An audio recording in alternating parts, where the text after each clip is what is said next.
Jerusalem, one city, three religions. In the hills of the Judean desert, earth and sky have always been separated by a thin line. There are many lines in this city. The western part is mainly inhabited by Israelis, the eastern side Palestinians.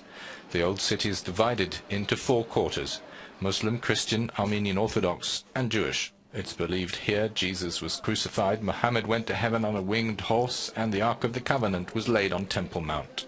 The old city has been fought over for 4,000 years. Its status has repeatedly derailed modern peace talks. We ask an expert why. Actually, the divide, the tension, the conflict is not just a religious one.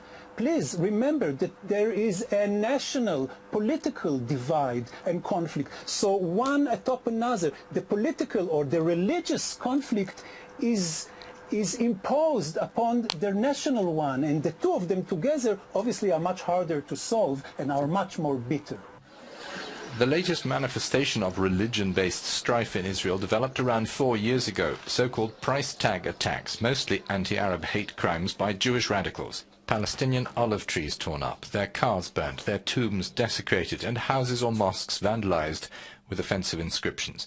Yet particularly in the weeks leading up to the Pope's visit, the attacks have also increasingly targeted Christian temples. Please remember, this is basically a group of hooligans, juvenile delinquents that randomly choose their targets, and they switch from Muslims to Christians, and especially Jews. That is actually their main objective, is to embarrass the Jewish government and the Jewish leadership in the settlements, in the occupied territories. So actually they are randomly choosing their targets.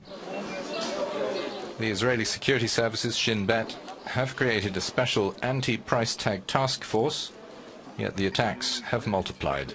There have been few arrests. Most Israelis express a disgust in the acts. Our man in Jerusalem says the Israeli poet Yehuda Amihai once wrote that the religious charge is so intense in Jerusalem that everything can be the beginning of a new religion, and yet its holiness to the three major religions and sacredness for half of humanity does not translate into peace.